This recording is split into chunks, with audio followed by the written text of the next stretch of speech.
50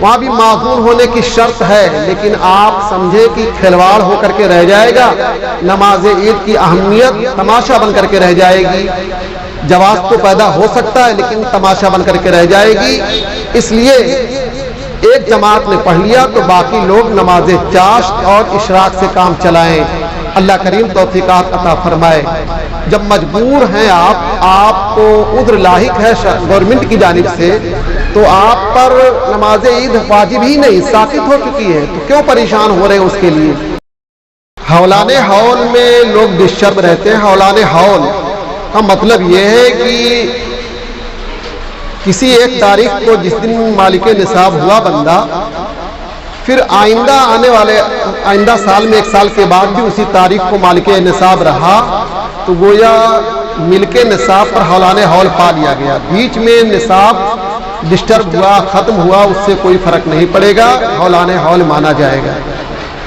اور اگر کسی شخص کے پاس 7 تولہ سونا ہے اور کچھ بھی کرنسی اگر ہے تو اس کرنسی کو چاندی کا قائم مقام رکھا جائے گا، سونے کو چاندی کی طرف پھیر دیا جائے گا اور ملک نصاب تیار ہو جائے گی، پھر زکوٰۃ واجب ہوگی۔ دیکھیے اس طریقے کے حیلے شرعی اختیار کرنے میں بہت بڑی کراہت ہے۔ یہ نفع فقراء کے لیے اور حاجت فقراء کے دفاع کے لیے زکوٰۃ کا فریضہ بندوں پر عائد کیا گیا ہے، تو مسلمان اس میں طرح طرح کے ہیلے تلاش کریں۔ کوئی صاحب ہیرے اور جواہر خرید لیں، کوئی صاحب کچھ زمین صرف خرید لیں اور سوچ لیں گے اب چلیے ہم زکوٰۃ سے بچ گئے۔ نہایت مکروہ کام ہے، یہ نہایت ہی مکروہ کام ہے۔ اس لیے ایسی باتیں نہ پوچھنی چاہیے نہ بتانی چاہیے لوگوں کو۔ بلا شبہ اگر کسی نے سارے سونا چاندی کو زمین کی طرف کنورٹ کر دیا اور زمین کو اپنی یوز کے لیے رکھا تو زکوٰۃ تو نہیں ہوگی۔ لیکن میرے بھائی یہ کتنی بڑی کراہت ہے اور کتنا آپ فقراء کے حق کو میں نقصان پہنچانے کی خوبصورت کوشش کر رہے ہیں۔ اللہ کریم اس طریقے کے ذہن کو دور فرمائے اور ہم لوگوں کو اس طریقے کے ذہنیت سے بچائے۔ مسلمانوں کے لیے ایک مشت سزاہی رکھنا، ایک مشت ہونے سے پہلے کترنا، کاٹنا، حلق کرانا جائز نہیں ہے۔ یہ حضرت امام اعظم ابو حنیفہ اور جملہ ائمہ حنفیہ کے نزدیک مسلم الثبوت مسئلہ ہے۔ حضرت علامہ ابن حمام صاحب فتح القدیر جیسا محقق اور دانشور اور شان اجتہاد پر فائز عالم دین بہت جزم کے ساتھ فرماتے ہیں، اما الاخذ منها دونها فلم یبہہ احد، یعنی ایک مشت سے کم رکھنا، ایک مشت ہونے سے پہلے قطر دینا، کاٹ لینا، اس کو کسی نے جائز قرار ہی نہیں دیا۔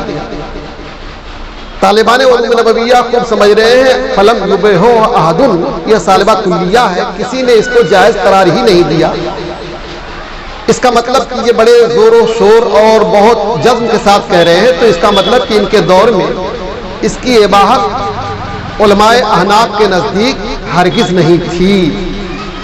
اگر ہوتی تو ضرور ان کو چیلنج کیا جاتا، ان کو کہا جاتا کہ آپ کیسے یہ کہہ رہے ہیں، یا اگر کسی نے کسی حنفی عالم نے قول کیا ہوگا تو وہ لا یبا بہی ہوگا۔ ایک جمہور ائمہ حنفیہ کے نزدیک ایک مشت داڑھی رکھنا واجب ہے، ایک مشت ہونے سے پہلے قطر دینا ناجائز اور حرام اور فسق ہے۔ بعض لوگ اس میں یہ باتیں کرتے ہیں کہ حضرت امام شافعی کے نزدیک فلاں کے نزدیک فلاں کے نزدیک نہیں ہے تو کیا وہ لوگ گنہگار ہوں گے؟ بھئی اس طریقے سے بہت سارے مسئلے ہیں جہاں پر ہمارے نزدیک گنہگار ہوگا، ان کے نزدیک گنہگار نہیں ہوگا۔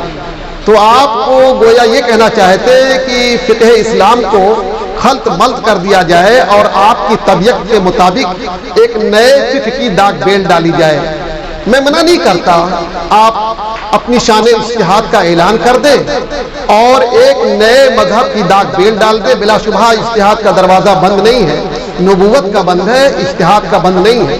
اس لیے میں گزارش کرتا ہوں کہ آپ بلا وجہ اختلاف نہ پیدا کریں اور اپنے مجتہد ہونے کا اعلان کر دیں۔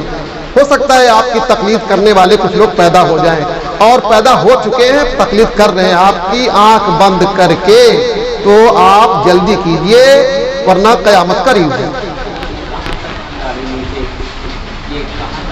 داڑھ پر جو ہے